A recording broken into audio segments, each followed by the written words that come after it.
Good morning, everybody. Kelly and Shayna from, what is it? Inner Light Cafe.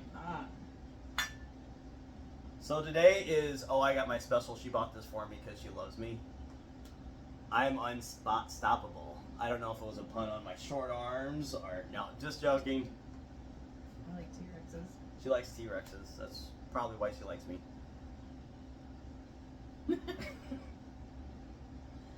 So we're continuing our discussion Yep. on frequency. Yes, we are. Yep. Frequencies. Frequency. Sometimes that's hard to say. Like, say that. Frequencies. Frequency. Say that 5 times fast. Frequency, frequency, frequency, It's like the word I can't. kumquat. Kumquat. Can't do it. Yeah, frequencies. Have a mental block. Frequencies. Yeah. So I hope everybody's doing good today. If you remember our last discussion that we talked about the different frequencies and the healing aspects of them and kind of how they heal. So there was a study that I came across. So let me see your phone for a second. All right, you get back onto that study. I'm going to read you guys a little bit of the study. I think it's actually kind of cool. So when I go down to solfeggio healing frequencies, there's actually a study that was done. Let me find the study for you. I should have already had it pulled up. Benefits of solfeggio frequencies. Okay, so in 1988, Glenn Rein, R-E-I-N, if I'm saying his name wrong, correct me if I'm wrong, he PhD converted and recorded solfeggio scale Gregorian chants to a scalar audio waves. Is that how you say it? S-C-A-L-A-R, scalar? Mm-hmm. Okay, all right, audio waves. The results were played to test tubes containing DNA by measuring UV light absorption. Rain can document the effects of music on DNA. He also compared chants with other forms of music, including rock. While rock had little to no influence, the chants caused a marked increase of light absorption up to 9%, leading Rain to conclude that the solfeggio scale sound frequencies cause resonance in the DNA and may have healing properties. I'm going to go on a little bit more, actually. Since then, others have explored the healing potential of solfeggio frequencies. According to an article, Anti-Aging Medical News, I thought this was kind of cool. In 2006, pulsed frequencies had a positive impact on osteoporosis. In another study, snails exposed to a range of frequencies, including some in the solfeggio range, became more focused, active compared to a control group. That same study has been done with rats as well.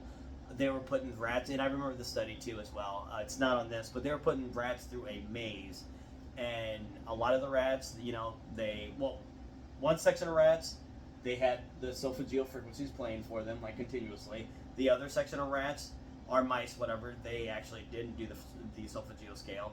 The ones that actually had the solfeggio scale going, they actually were more focused and were able to do the maze faster. I thought that was kind of cool. A Japanese study published in 2018 examined the stress reducing effect of 528 hertz on the endocrine system, which is what exactly does the endocrine system do? You're the medical person, so you would know. Endocrine system is what creates the balance in our bodies. So like that would be stress. Okay. Obviously, the stress of different cortisol levels, things like that. Okay. So if you have any type of it controls the adrenal glands.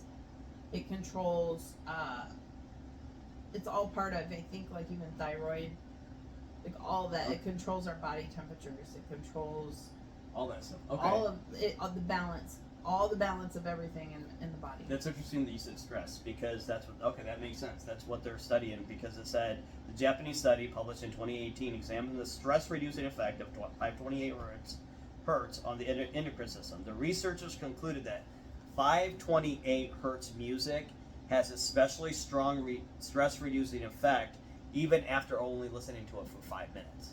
So that's why a lot of times when I meditate and I put on the 528 hertz, it's like a double effect. I get the meditation effect and all of a sudden it feels like I'm on some kind of, I don't like taking Xanax or any kind of benzos, but it almost feels like I'm so relaxed and my mind's clear that, yeah. Yeah. So I thought that was really cool. That's amazing. That is. And it ties right into what people have been doing for thousands and thousands of years of sound therapies. It does. So using, like back when I had the wellness center, we used to had a person that would come in and do sound therapy with like the singing bowls. Okay. And like the pitchforks that have the. It's just imagine a big pitchfork. Oh well, I meant like. I know you mean a tuning fork. Yeah. A tuning fork. Thank you. Yes. Sorry.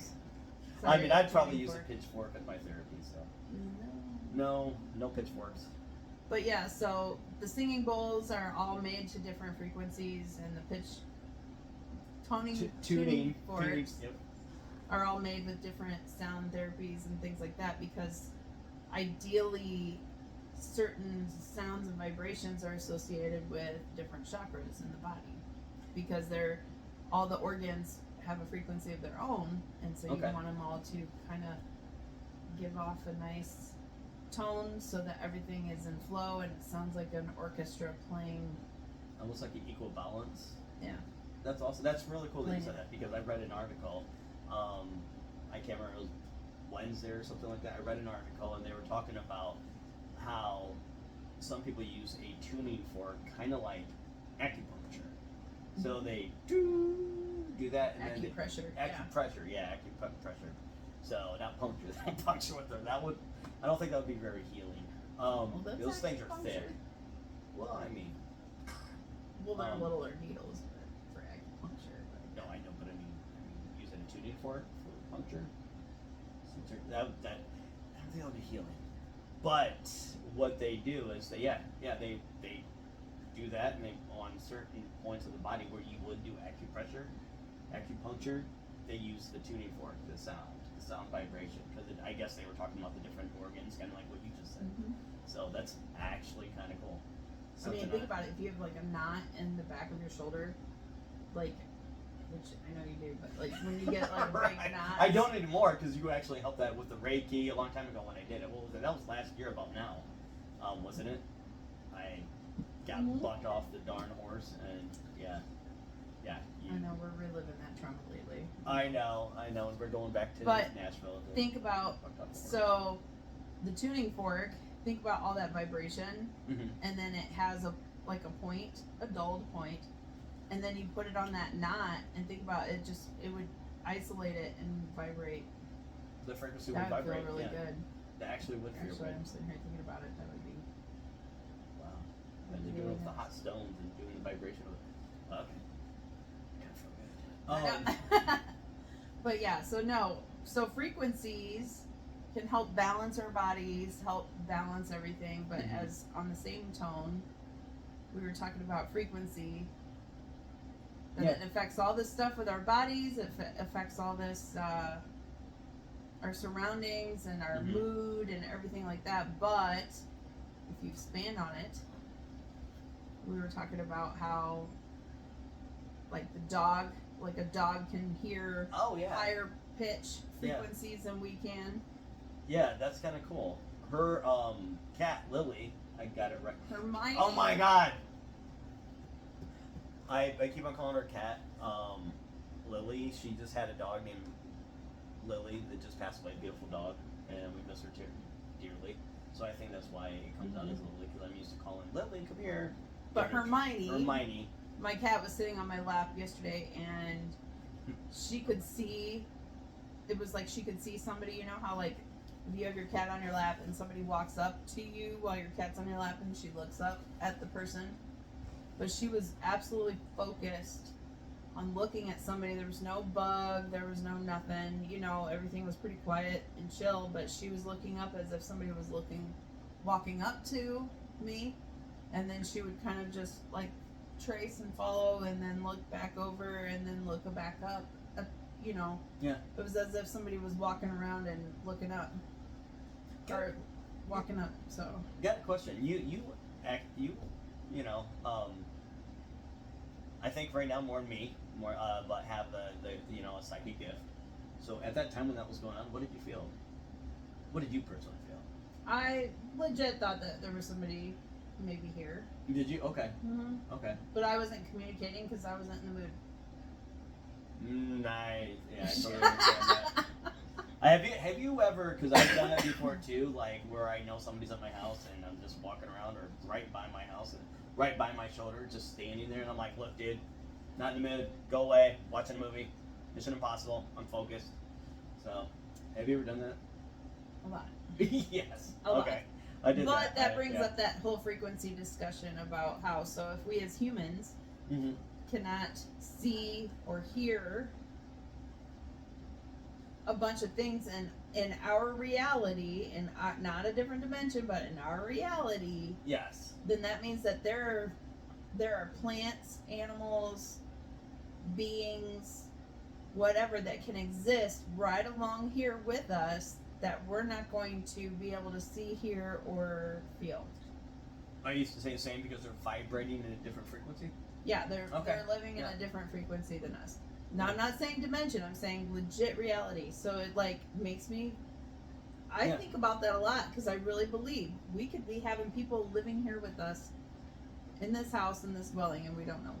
Who are living now, like 2024, right now, today's date with us, but don't see us because they're here in a different reality. I've actually, and that makes sense. Not like, okay, there's a story that I told you, I know I told you before, so there's sometimes you can have two different time zones bleeding together.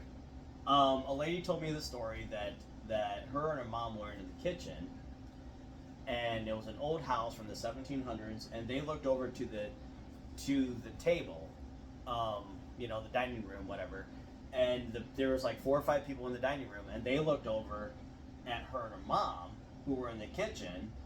They were on the dining room table, like getting ready to eat. Her mom and her, which is now, were cooking, and they looked at each other, and they both were shocked because they see each other, and they're probably thinking, "Oh wow, this person is from a different dimension, or this person is from a different reality, or this person is a ghost that I'm seeing. This person's saying that this person's a ghost that I'm seeing." That's a cool story, but not necessarily like that because that's 2 different times that are, 2 different times. But you're saying right at the same time. I'm saying right at the same time, existing exactly the same. Yeah, that's actually kind of cool. And to be honest with you, it does explain elementals. Okay, yeah, no, I had So if you have, like, people believe that elementals are energetic creatures Mhm. that we cannot see because they exist right here on the plane because they're the ones that supposedly help our flowers grow, help our plants grow. When you say elementals, do you mean like gnomes and fairies and... Yep, I mean gnomes, fairies, brownies. When I was in my 20s, I had a friend, and she would always say, my dad and I are watching the gnomes who run around my car, blah, blah, blah, and I'm like thinking she's crazy. And yeah, so I mean, back then I didn't know much about elementals or whatever. The gnomes, you've never seen gnomes, they just little creatures running around, doing this, doing that, and I thought she was nuts. Super nice person, come to find out she wasn't nuts. She's lived a good life, 20 years, more than 20, 30 years later, she's doing good. You know what I mean? Like, so, yeah, that's good. That was my first experience of somebody talking about those, and then later on I've heard people talk about fairies and, There was a gnome that used to live in my wellness center. Okay. Tell me about that. And what kind of, you need some help? No, tell me about the gnome. I'm curious about the gnome. No, the gnome. So in my wellness center that I had, we had this great big huge, like, sun porch that was all screened in, and anyway, I treated it kind of like a greenhouse. We would do workshops there, and we would have a lot of stuff. But I grew in that area like lavender and my own sage. I was gonna say sage. You probably grew sage. Yeah, That's I awesome. grew my own sage. I grew lavender. We were trying to get calendula to come through, all that other stuff. But and arnica. But anyway, so that's a health. Yeah. But this gnome had basically been in that building for centuries. Okay.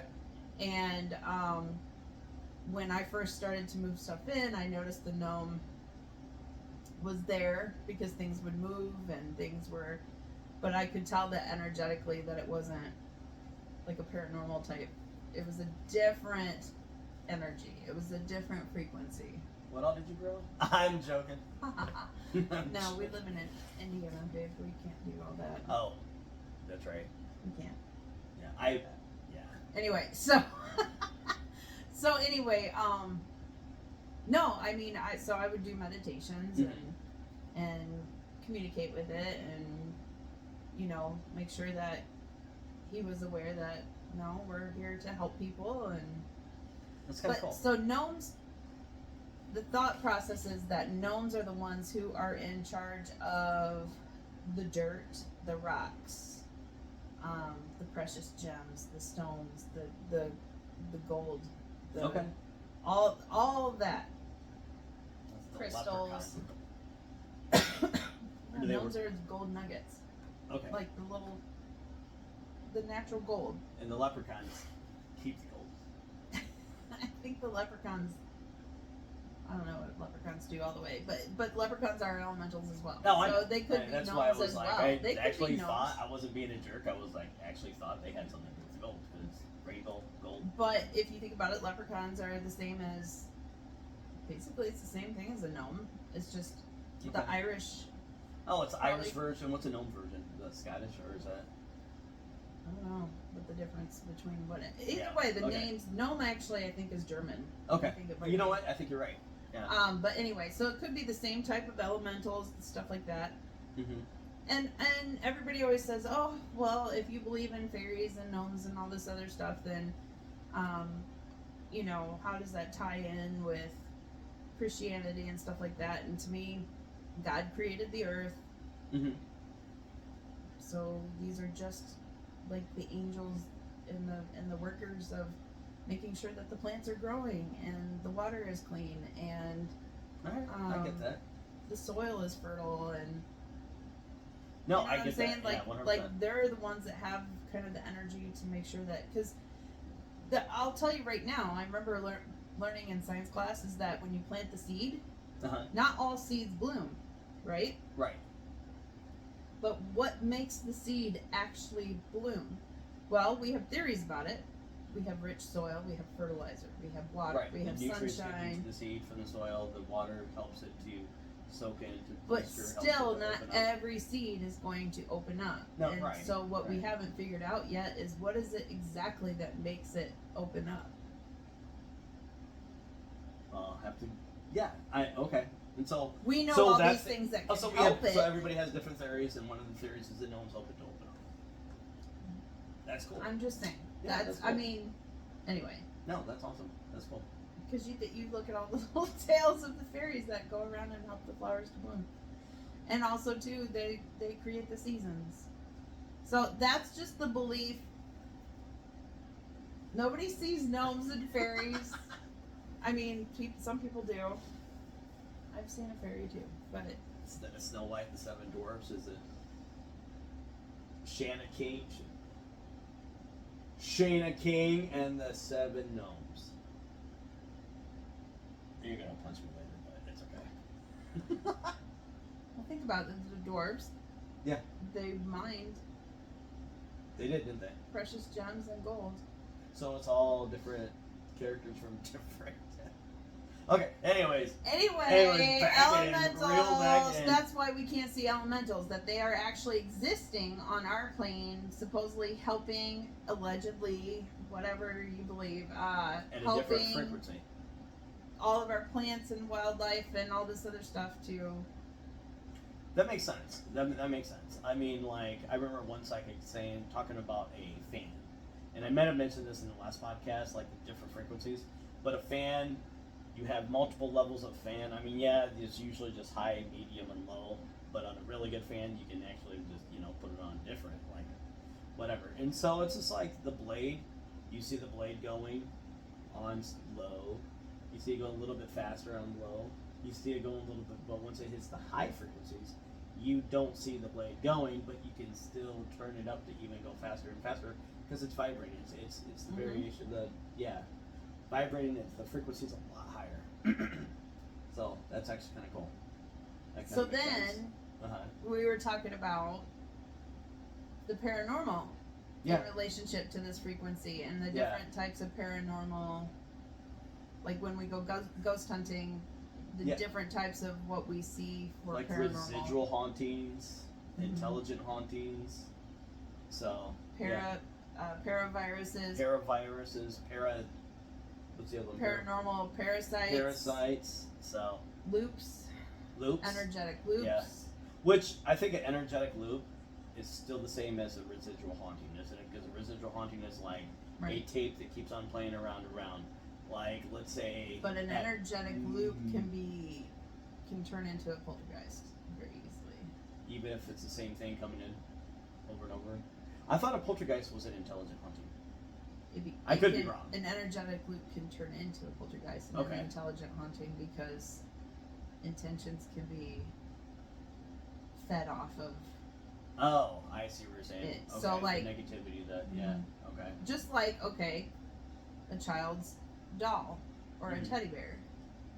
In that child's mind, that child has complete conversations with that teddy bear. Oh yeah. And can ultimately manifest an entire personality and an entire being out of that teddy bear or doll.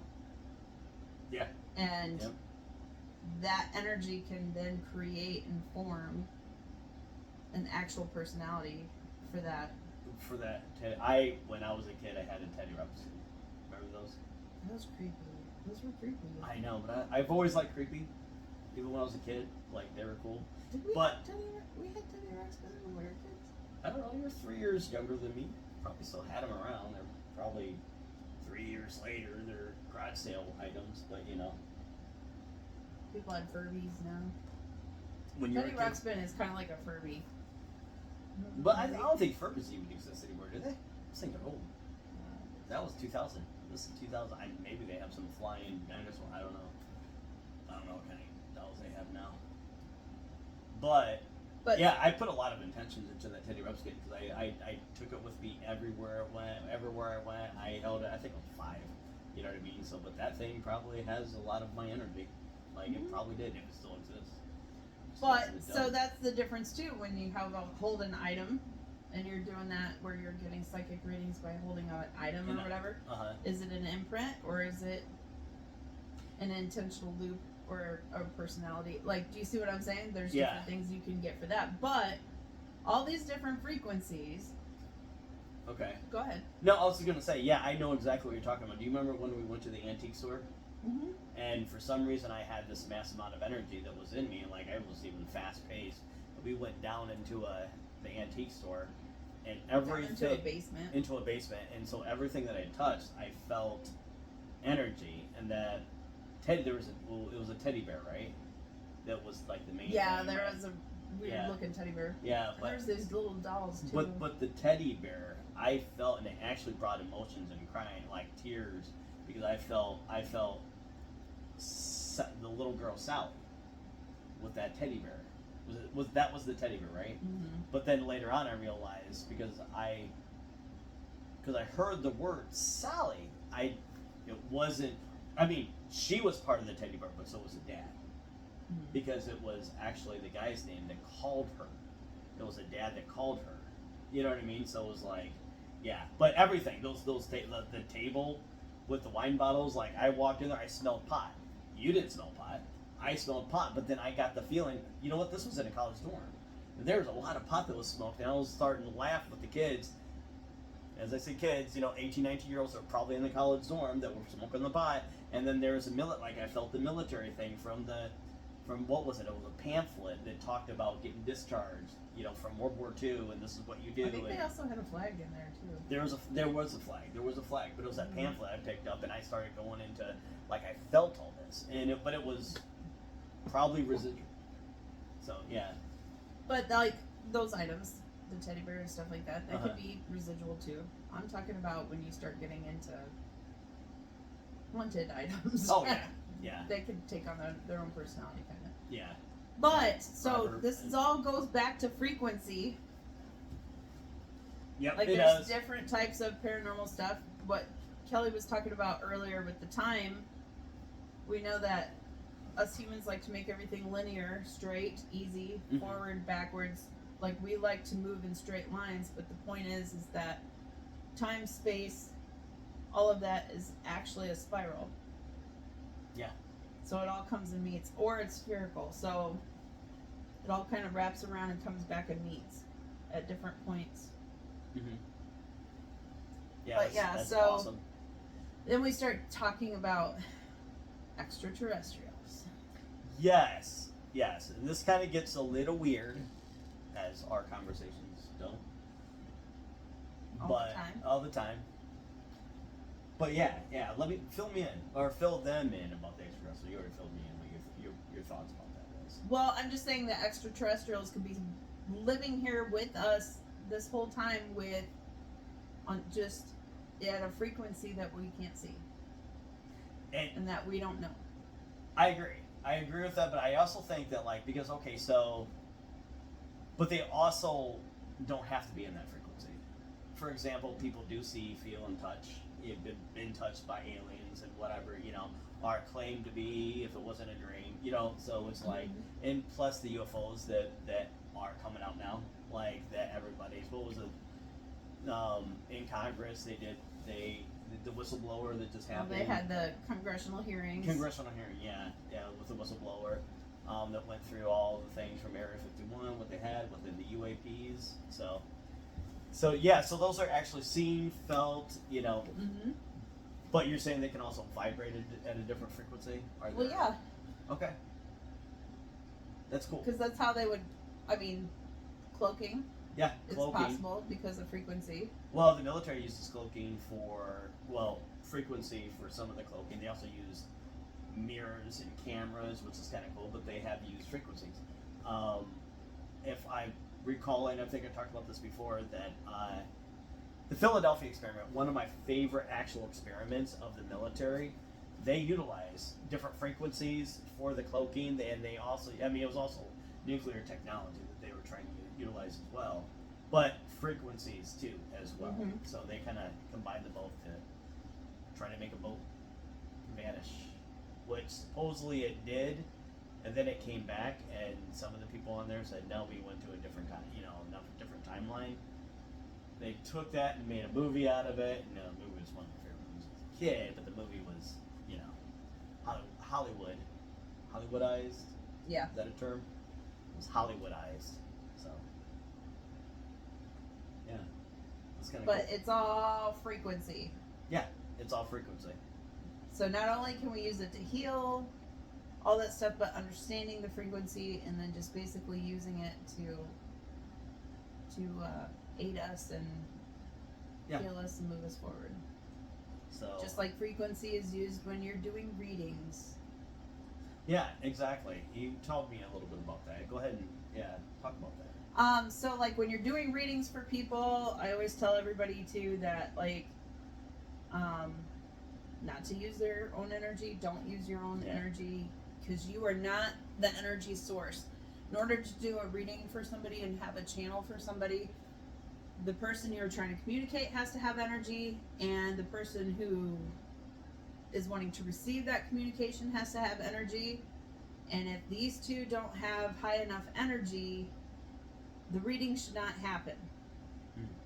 Because if I have somebody that I'm doing a reading for that's sitting across from me, and there's a block there and they don't have the energy for it, or there's a energy of desperation, it's not going to work. Maybe the person over here has good energy, but I'm not going to supply my energy to bring that message in. Mm-hmm. And so what I say, it's like a telephone. Everybody's like, oh, but you're the telephone. I'm not the telephone. The person receiving the message is the telephone, and then the telephone on the other side is the past loved one. I'm the cord. I'm the wire. And that makes sense. I'm the channel. Okay. I'm not supplying the energy, because if I supply the energy for that, I'm gonna get sick. Okay, that makes sense. So the loved one that's passed away is communicating to them, not you. You're just the giver. So you're the in Yep. between. You're the wire. You're the copper wire. Okay. Yep. That makes sense. That makes sense. So, have you ever had any kind of like instance that made you sick? If I'm trying really hard to please the people that I'm working with, yes, Okay. I've gotten terribly sick. Have you? Okay. Yeah, and so, which is kind of another reason why I haven't done readings in a really long time, because I don't have anything to prove. No, yeah, I know. I don't have to prove anything to anybody. Do you know what I'm saying? Like, it's not that's up to not you. It's not you my. thing. Yeah. Like, it's okay. So no, so that sickness though, is. I wonder if it's the same kind of. So I doing the paranormal investigations, and then when I would do like some paranormal investigations, if it's not a positive energy that's inside the house, it's a very negative energy inside the house, I would feel sick and weak and fatigued for days. Mm-hmm. So the one thing that did help when you talk about the frequencies is I would sit down, I would lay down, I would meditate with the 528 hertz, and I would feel the vibration come back in my body, but it did still take a couple of days. Without that, it might have been weeks. And So- that is another reason too why I love doing energy healing too. Okay. Is because I could do. It's about energy balance, right? Okay. Yeah. Sometimes it's like it's a transference, like an energy transference. Okay. And when I learned how to do Reiki well, learning that it was just a channel of energy, then I get the healing along with people. Like, so when I did Reiki on you the other night, I got it too. I was wondering. Okay, because you were just talking about this. I was like, I wonder if she. Yeah. That's I got awesome. it too. So it's like it was a healing. I feel energy after I do Reiki. Do you? Now, Okay. I get tired sometimes depending on the types of people I'm working on. Or if you do it at 1:00 in the morning, which mine was 1:00 in the morning. We were both tired, but yeah. But yeah. So, but for the most part, I feel, the positive and the energy balance there too. But that's pretty much what Reiki is. It's balancing of energy. Yeah. So what I would be interested in is after you did some of those ghost hunts and you were feeling drained and all that stuff, did you pick up a paranormal parasite? Did you Right. did something Right. latch on to you? Did you have like a paranormal, what we call a barnacle? Did you have like a virus? Or was it just an energy depletion? Do you know what I mean? Did something take my energy? Yeah. And just like, okay, I need your energy, so I'm taking your energy to manifest. Because I know that's happened too. Like, Yeah. like in the middle of we had this haunting, but doing an investigation where nothing was happening, and I was like, okay, this house is actually, there's probably a lot of things in the people's minds and whatever. But then, all of a sudden, I felt weak and tired. I was like, man, I just feel drained. I mean, yeah, it was 1:00 in the morning, but I still had my coffee. I was fine. But different kind of weak and tired, just fatigued. And then it was like 20 minutes later, things started happening. Things started falling off the shelf, like footsteps in the hallway, knocking on the walls, and EMF meters going up. I was just like, and so it hit me. They needed my energy They to manifest. siphoned it from And you. these people in the house always felt tired. So this, whatever it was in the house, always felt tired. So then we realized, okay, whatever this is some people like to say vampire ghosts or whatever they talk about because it drains their energy, energy vampires, whatever. But so what we do, then we were like, so then we did the sage and the holy water, all that stuff, and help them out. But yeah. The cool thing about it, doing Reiki and stuff like that, Mhm. you create like an energy, like a big energy chi ball. Yes. So that way you can kind of You put it mentioned out that when you there, were doing and that then, to me. well, you So- create an energy chi ball and you place it into a corner of the room, and they go to it, and then you're able to like send them off. But I'm just saying, Love chai tea, Mhm. energy chi ball, Chi. chi. Chai. Or Spelled the tea same way, isn't it? CHI? chai, I think. Chai tea is like CHIA, I think. Although it was chia. I don't know. Or munchy tea. Munchy Remember tea. the old Oh my god, I had one of those too. The munchy cheese. That was a little doll, right? Squirrel. See, squirrel. But yeah, so anyway. Uh-huh. So there's different things, with when you're doing energy. Reiki, do you utilize? Because I know we did one the other night. What, like the frequency and the. I think next time I'm gonna bring my headphones. Well, then you can't listen, but maybe Bluetooth speakers so you can hear it too, because it'll help you. But yeah, but you utilize the frequency in the Reiki. Have you always utilized a certain frequency, or how do you do that? Yeah. Okay. I mean, usually I do Reiki barefoot, no matter where I'm at doing Reiki. Okay. Because Okay. I actually pull it from my feet, And for the but feet, I that's also pull it. So I pull it like this, it. Okay. and then put it. But I mean sound frequency, like 528, I'll do all of it. 432, or. Okay. Oh yeah, when I usually have somebody on my table, I'm usually doing singing bowl. Okay, so whatever Music and all the okay. different chakras, and as the singing bowl's going, I'm matching the chakras that I'm working on Okay. with the singing bowls. But Just like the Sophagia scale Mhm. does different. You have the root chakra, and then the Mhm. 528 is the solar plexus, and then yeah, okay. Mhm. That's kind of cool. That's kind of cool.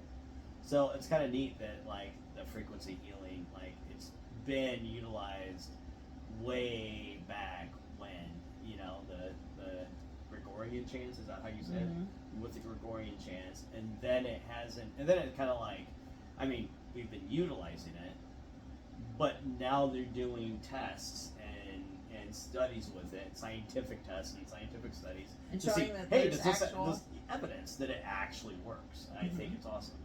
So, oh yeah, which reminds me, I know in the last one I talked, like in the last audio podcast, we talked about how I was doing frequency water, making my water into frequencies, playing the music. And I do it in a weird kind of way, so I'll have my speaker usually touching the water, sometimes my headphones on the water, but usually my speaker touching the water, and it playing like 528 hertz or whatever one I'm feeling that day, but usually 528 hertz. And then I have my phone touching it, because Emoto's experiment was given it loving intention. If you remember Emoto's experiment, he gave it love water, loving intentions, and then he, through a microscope, looked into the crystals, and it was like a positive crystal. But when he gave it mean intentions or hateful intentions, it turned to like a chaos. Like, so that was a pretty cool study too. You should look up Emoto's water study.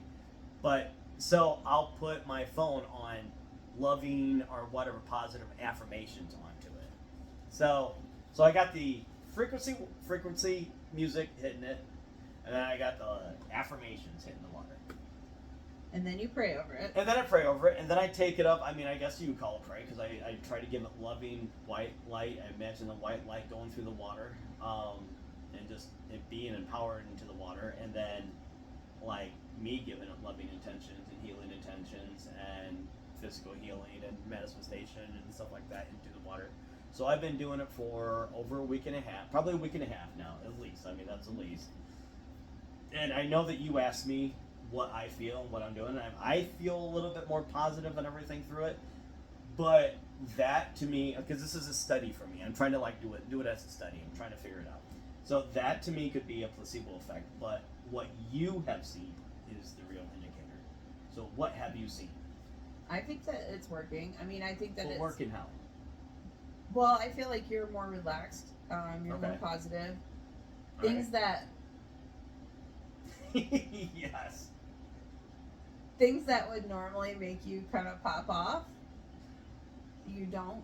Like recording for an hour and then finding out it didn't record, because we recorded this show for an hour, and then finding out that the program that I used didn't actually record it. So now I'm just using my phone record button, because I know it's recording, because I can see it recording. But I didn't pop. I got upset. I didn't. Got upset, I but said, normally you would have probably "Are you said a few. shitting me?" Yeah, you would have probably. Yeah. think you're You right. probably would have. I probably would have. I know. And you But would've you just said, "I think didn't. it's You fun." did really No, good. I did. And I was like, well, we got to do it again. You did really good. So, thank you. So I think that's We're working. Yeah, maybe you're right. Maybe you're right. So I gotta keep it going. Yeah, I think that was really good. So anything is there anything else that you want to talk about, or I don't know What what else else? we talked about. I think we did. So Actually, yeah. I'm kind of glad that it stopped because we actually got to add more things I didn't know about the gnomes that you see. That And we was can more talk random. That was more what? That was more random. Yes. Everything's frequency. All these It things, is, all it these is. entities, it's all different frequency. All of it. You know what? Cool thing. So talking about your cat, right? Hermione. Good. I got her name right. It wasn't the other. Yeah. So a cat purr is set at a certain frequency too. I can't remember exactly what frequency it is. Yeah. But it's actually during a study, it's actually at like a relaxation frequency. So. Are And cats, that's are the other cats thing. the only animal that purrs? I think. Well, from what I understand, is purring is a learned behavior. Because I Is think it? Okay. that was there a raccoon or something that there was like a baby something that was with cats, And so it and started purring. it learned how to purr. That sounds familiar. Because it Was it a can. raccoon or a possum maybe or something? I don't know. It I was don't know. something, but anyway, so, but yeah, so purring is a learned behavior. That's kind of cool. Do tigers purr? I don't think so. And lions? I don't think so. And here's another difference between cats and bigger cats. Bigger cats don't have the slit eyes. Cats have slit eyes. Bigger cats, I don't think, hiss. Cats and snakes hiss. Cats and snakes have slit eyes. Like reptiles. I could be wrong. That's not a study. But yeah, I could be totally wrong on that. But that's what I thought I read one time. Like a similarity between cats and snakes. Slit eyes know. and yeah, so cats scare me. No, they don't. I love cats. Yeah. Well, she's a guard cat anyway, I feel like. She is, and yeah, Except she's being incredibly lazy right now. Whatever. good for her. That's what I want to do. It's hard being a cat. Yeah, I know. It's tough. You have to sleep all day. But okay. All right. So, anyways, you guys have a great week. So this is Kelly and Shayna. Email is coming. Yes, we'll email. be putting our email out, and you'll be able to send us an email with questions or, whatever. And our website will be back up. It's www.innerlightcafe, INNERLIGHTCAFE.com. It will be up like within a couple weeks. So you guys have a great week. We will talk to you soon. Bye-bye. Bye.